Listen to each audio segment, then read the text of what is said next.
Okay, good evening, everyone. I want to thank everyone who's followed me to this this version of my account. Like I said, I still haven't heard anything from TikTok on my appeal, and that's 2 days now. I don't know. There was a lot of work in that, a lot of names I lost, but I want to thank Mike, the Rational Boomer, and all the other friends that are in the Boomer team that helped me start getting some people again. Those of you who've been joining me, thank you. Want to make you aware also, I do have a YouTube channel, Binder38 US at YouTube. That's where Mike and I do the podcast. So if you follow me there, that'd be great. Looks like this is going to be a slow uphill climb like the other one was. No, it's kind of ironic. I was close to 4,500 followers, and then which is nothing compared to big creators. That's literally peeing in the ocean. But what's ironic is that today I got my first payment ever from TikTok for $9. And I go, well, damn, I got paid off. Isn't that lovely? So anyway, the irony for me. Okay, the reason I'm on this right now, I want to talk about a couple things here before the Dodger game. Then I'm tied up for the rest of the night. Don't know if you're going to hear from me tomorrow or Friday. Maybe Friday. I don't know. But I want to start with my biggest concern right now. If you know me, I'm a nerd, and a big nerd, going back to the old days. I mean, I cut my teeth on Lord of the Rings and the original Star Trek and Asimov books and Ellison books, and I just, I chewed them all up. Pulp fiction, science fiction pulp, fantasy, a big fan, and always will be. And it goes to movies, TV. There's nothing wrong with it, because I think it's a good genre and it touches everything. Hell, look what they did with Andor, and everyone's going, what we're living now, what they saw on TV a couple weeks ago, is going, oh, what the hell? That being said, they're in the movie, not movie, but I'm a big fan of Doctor Who. I may go back to Tom Baker. That was my first Doctor, and when you could only see it on the PBS stations on Saturday mornings, and it recycled because that's all they got from BBC. But then it exploded. But there's speeches that the doctors say that usually resonate. And a couple speeches I'm thinking of right now, one from the Dr. Peter Capaldi did about war, but it's not about that one. It's one that the Matt Smith doctor did, talking about his life and what he experienced. Because this thing was sucking his life. He wanted it and he gave it to him. But he said a line that he had been in a universe where the laws of physics were designed by a madman. Right now in the United States, we are living in a country where the laws are being designed by a madman.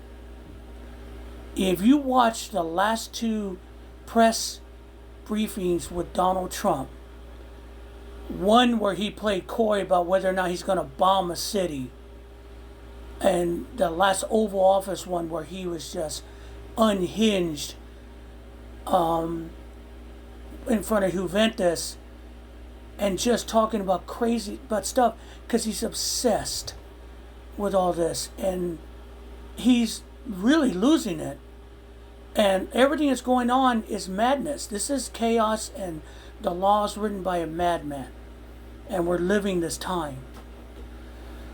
And the problem we're having right now, what's about to happen, is that Trump is not panicking. He just wants to lash out. That's why the immigration laws are going on, and they're using their version of the secret police to pick people up any way they want without due process. That's why they don't wear badges. That's why they show their faces, not part of the law. Like the LAPD is misbehaving. They're going to pay a price soon through lawsuits or AID because they've been identified. These people will have to track down and bring their reckoning later on. But everything's off the table. Everything's on the table because they see everyone that they're chasing as immigrant as a non-human. Even politicians who try to stop them, you went from a human being to a non-human when you got into their sphere. And that's what's about to go happen with Trump and the Iranians. I'm not talking about politics and the Iranian government. I could talk about the history and what the Shah did to its people that brought up the religious fanaticism. We can get back there if you want it.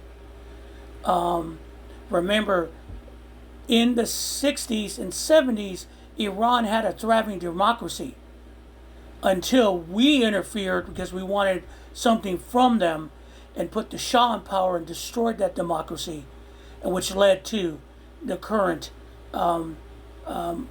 theocracy in Iran. That's the truth. Go look it up. Again, history tracks, and we were the impetus toward that. So, the problem we have now is that many Americans and Trump and mostly MAGA look at Iran as non-human, just a bunch of whatever. They see them as targets. They see them as Call of Duty. And if Trump goes off on this to satisfy his ego, he doesn't see those people and that are going to get hit by those missiles and bombs as human beings. I'm not talking about the political arms. No, there will be collateral damage. And if you don't accept that, that's your problem. And Trump has ruined everything in this country. All the problems we have in this country right now, all the fear, all the hate, the economics problems were self-inflicted by Donald Trump because he poked at it because he wanted it to be his own, but he doesn't know what he's doing because it all has to revolve around him. Same thing with what's going on in Iran. They had a nuclear deal. He wanted it to be his deal, but he doesn't know how to negotiate, so now he's going to do this through terror and violence. And when he sat down with real leaders, one day at the G7, he ran out because they wouldn't give him what he wanted, which is their fealty, which makes no damn sense, but that's where we're at. Friday, my family, my wife and my adult children I already booked a trip to Disney World. They're going to Florida. Normally, I'd be excited for them. I'm fucking fearful. I don't know what's going to happen in the next few days. We're going to be separated. They're going to Florida. And I'm hoping they get there all right. I'm hoping everything's all right. Hope no one fucks with them. But I don't know. And so this is where we're at. Where a family trip to Disney World is not a celebration or, hey, have a good time. I wish I could go, but I have to work. It's going to be 5 fucking days for me of making sure they're okay. Because I don't know what's going to happen.